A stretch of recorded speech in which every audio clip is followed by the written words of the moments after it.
Hello po mga kababayan! Magandang umaga, magandang tanghali, magandang gabi sa inyong lahat. Welcome pong muli sa panibago naming video. For this video, tayo naman po ay magluluto ng Japanese food.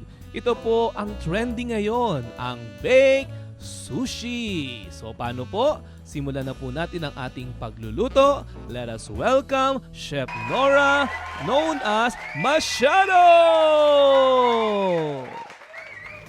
Ayan, magandang umaga po muli sa inyong lahat. Dahil trending po ngayon ang baked sushi. Shoutout po kay Maan from the Philippines. Nung nag-post po siya nito, nag-crave po talaga ako. At request din po ito ng aking mga pamangkin sa Pilipinas. Ipapakita ko po ngayon sa inyo kung paano po gawin ang baked sushi. Tara na po, tayo na po magsimula. Okay. So, ito po yung ating ingredients, no? Ang mga main ay itong sushi rice, Japanese mayo. Ito po yung aking, sorry, nakabaligtad. Aking pong gochujang sweet and spicy Korean hot sauce, sesame oil, white rice vinegar. Kung wala naman po kayong white rice vinegar, pwede po itong apple cider vinegar. So, ito na po yung gagawin ko po ay yung pong crab sticks na hinluwa ko na. Ito po yung shrimp. Nilagyan ko po ng shrimp na fish ball. Okay, and then lalagyan po natin ng kasama rin po ang cucumber, tsaka po mango. Meron din po tayong squeeze ng lemon mamaya. Then meron po tayong 1 tablespoon of sugar. And then meron po tayong mayonnaise and cream cheese. Yung mayonnaise po, ito po yung galing dito sa Japanese mayo. And meron po tayong ito po yung importante dito. Ito po yung furikake. Ito po. Kita nyo po yan, dito lang po. Nabibili po siya sa mga Japanese store or Korean store. Yun po. And then, syempre, hindi po natin makakain kung wala pong nori sushi. Ito po ay made from Japan. Tinanggal ko na po yung balat. So, and next, ito po importante. Syempre, ito po yung ating sushi rice. Niluto ko na po siya. Okay. Okay, ayan. So, nilagay ko na po yung 1 cup na rice. Mixed rice po, sushi rice. Kung wala po kayong rice na sushi rice, okay lang po yung rice na ginagamit po ninyo. Okay, so next, lalagyan po natin siya ng 1 tablespoon of sugar. And then, lagyan po natin ng rice vinegar. Mga 1 tablespoon din po ito. Okay. Then next, ako po nilagyan, para maging Korean, nilagyan po natin ng Korean o Japanese inspired po. Okay? So, ito po ay mix nyo lang po yung Japanese, yung sushi rice. Yung lahat ng nilagay ko po yung sugar, yung sesame oil, and white rice vinegar. Kung wala po ay apple cider vinegar. So, ako po kasi yung iba nakita ko sa video na ganito lang. Pero mas masarap kung lalagyan po natin ihalo na natin yung furikake. Nakakaiba po yung lasa niya. Okay? So, yan. Minix ko na po siya. Okay. So, lagay na po natin sa ating pong lagayan.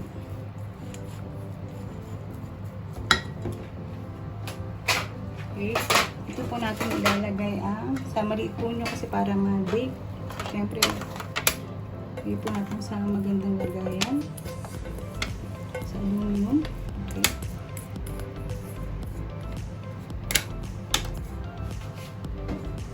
And then,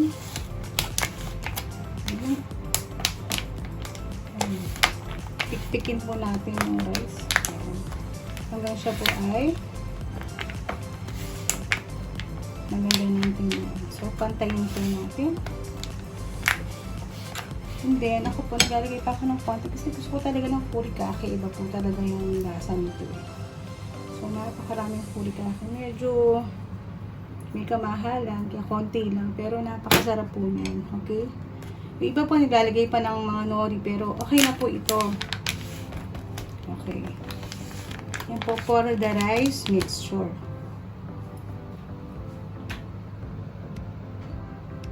Okay, so ngayon naman po yung pong toppings ng baked sushi po ang ating gagawin. So, ako po kasi, ako po inuuna ko muna yung mga mayonnaise. Kasi, ito po ay cream cheese. No?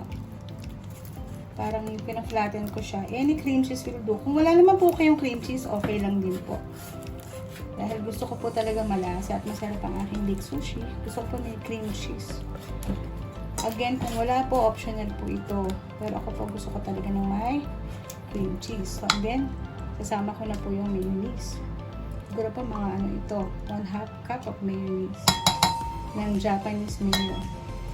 Iba po kasi yung lasa na. Kung hindi po kayo gagamit nito, okay din po. Pero iba yung lasa ng Japanese mayo. So, na-mix ko na po siya. Then, ayan, pagkaho, na-incorporate na po lahat yung mixture ng mayonnaise. Ayan. Lalagyan na po natin ang ating crab stick and fish ball shrimp. Kung anong gusto nyo, kung nasa sa inyo kung anong gusto nyo flavor, pero ito sa akin masarap na to. Then I will put some of the lemon kasi para matanggal lang yung lansa ba. Kasi gusto ko may lemon. Okay. And lang squeeze of lemon. And then para naman po mabalance yung lasa ng crab stick, ilalagay po ako ng cucumber and mango. Napakasarap po nito. Okay, so halo-halo lang po natin to. Mag-iba na po ang kulay. No need to, to put some salt kasi malasa na po yung crab stick. Tsaka yung shrimp na fish po. Okay, so nakita nyo, ganito po yung itsura niya. Okay, and then, lalagyan po natin ng hot sauce. Hindi pa kasi ayaw na masyadong maanghang. Ito, 1 tablespoon. Sayang naman kasi. Okay. Yan, parang 1 tablespoon na to. Okay. So, ayan, po natin. Lagyan ng kulay, no? And then, nilagyan pa rin po ng sesame oil. Konti. Depending po sa nais nyo. Ayan. Ganyan na po kasimple yan. Yung preparation lang po ang magtagtad ang medyo matagal pero napakadali ko i-prepare. Okay, so pagsasamahin lang po natin itong mixture ng rice at saka po no atin po ang baked sushi. Wow!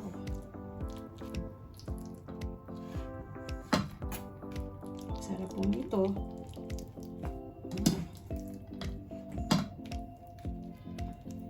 Kasi yung lasa ng mango nagbabalance din po sa lasa niya. Sarap. Na-inspire lang talaga kay Maan Gonzalez. Shout out sa'yo! Thank you so much for this. Ayan, po ito. Praise the Lord. Ayan, so sino po natin. So, yan. Okay na. And then, lagyan na lang po natin ang puri-take. Lahat po natin ito.